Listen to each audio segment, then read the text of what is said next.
Today, all Australians wrap our arms around them and say we stand with you. Offenders involved in yesterday's incident.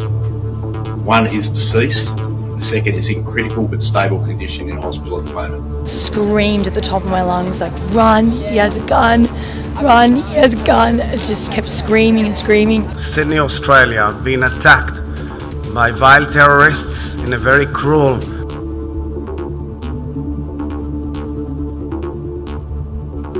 अगर आपको ये लगता है कि पाकिस्तान जैसा सांप भारत को ही डसेगा तो एक बार आप जाकर ऑस्ट्रेलिया वालों से पूछ लीजिए। नमस्कार, मेरा नाम है Bharti Baghel. News watch India पर आज हम आपसे सीधे सवाल पूछने आए हैं, क्योंकि सवाल अब टालने लायक नहीं रहे। सवाल यह नहीं कि सिडनी के बोंडी बीच पर क्या हुआ, सवाल यह है कि क्यों हुआ।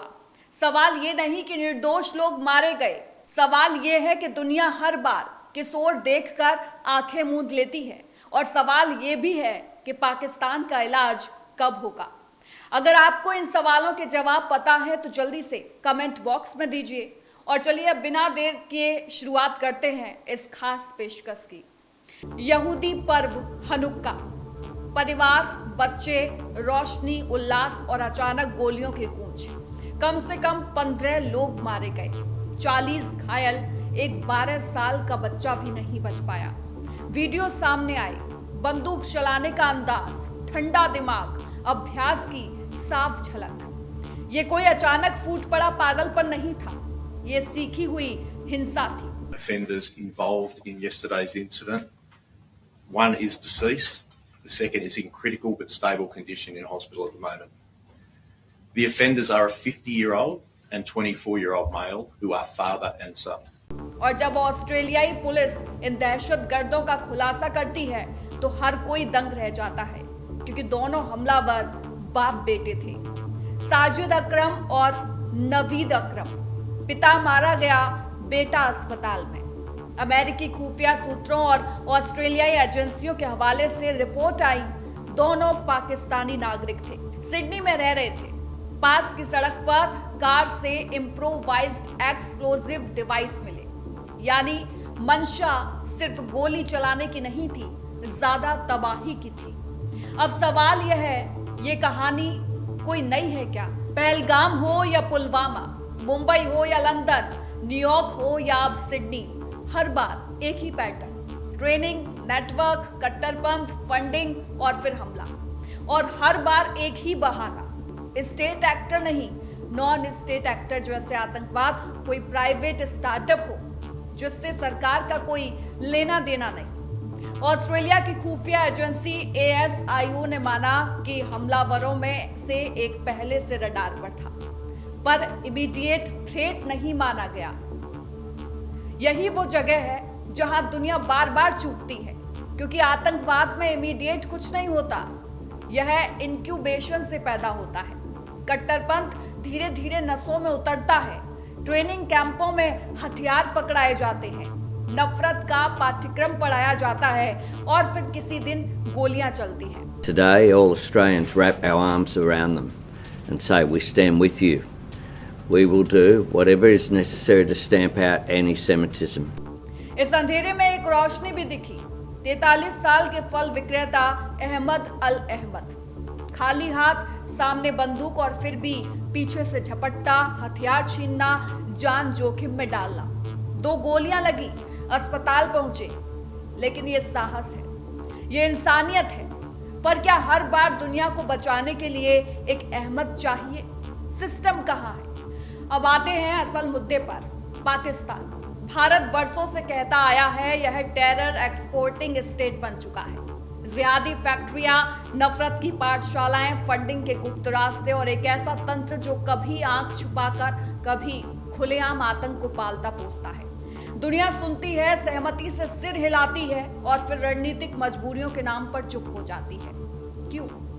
क्योंकि पाकिस्तान को कभी फ्रंटलाइन स्टेट कहा गया, कभी जियोपॉलिटिकल एसेट। क्योंकि अफगानिस्तान, चीन, हथियारों की सप्लाई हर जगह पाकिस्तान को यूज किया गया। लेकिन जो आग पड़ोसी के घर में लगती है वह हवा के साथ फैलती है। आज सिडनी, कल कहीं और। आज का सवाल यह है कि इलाज क्या है? इलाज भावनाओं से नहीं, नीति से होगा, और नीति आधी अधूरी नहीं, कठोर और समन्वित होनी चाहिए। पहला, ग्लोबल फंडिंग पर स्ट्राइक। आतंकवाद पैसे नाम के ऑक्सीजन पर चलता है। चैरिटी के नाम पर, फ्रंट ऑर्गेनाइजेशंस के जरिए, हवाला नेटवर्क से। ऐसे में FATF जैसी संस्थाओं को नाम नहीं काम करना होगा। संदिग्ध संस्थाओं पर त्वरित प्रतिबंध, बैंकिंग चैनलों की सख्त निगरानी और उल्लंघन पर ऑटोमेटिक सैंक्शंस। दूसरा, आतंकी संगठनों की बिना शर्त ब्लैक लिस्टिंग। गुड और बैड आतंकवादी का भ्रम खत्म होना चाहिए। जो बंदूक उठाता है, जो नफरत फैलाता है, वह आतंकी है बस।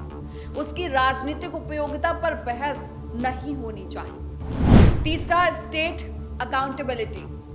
अगर किसी देश की जमीन से आतंकी ट्रेनिंग, फंडिंग या शेल्टर मिलता है तो वह राज्य की जिम्मेदारी है। संयुक्त राष्ट्र में प्रस्ताव सिर्फ बयानबाजी ना हो, कंप्लायंस मैकेनिज्म बने।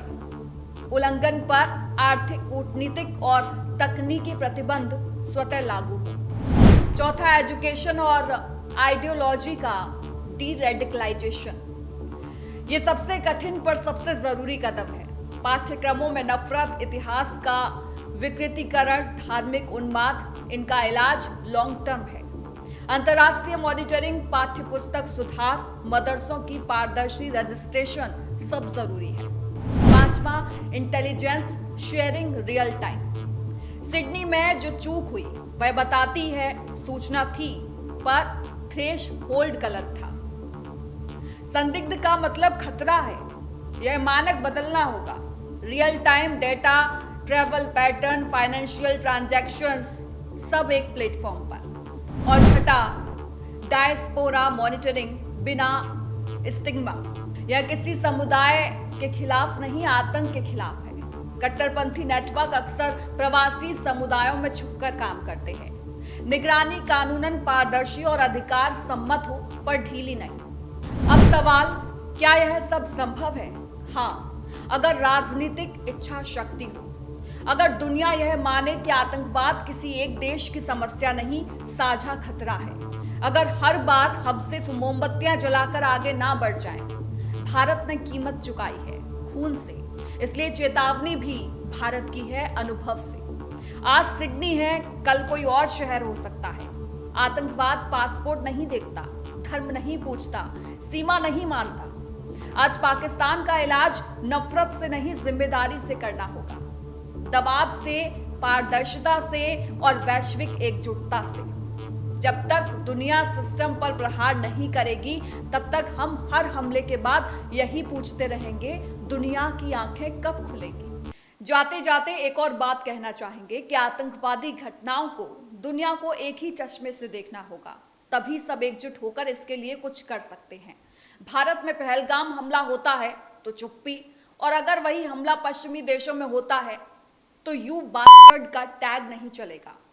वहीं आपकी क्या राय है, आप भी कमेंट करके बताइए। और अगर आप चैनल पर नए हैं तो चैनल को सब्सक्राइब कर लें, ताकि देश दुनिया से जुड़ी खबरें सबसे पहले आप तक पहुंचे, वो भी सही और सटीक विश्लेषण के साथ। नमस्कार।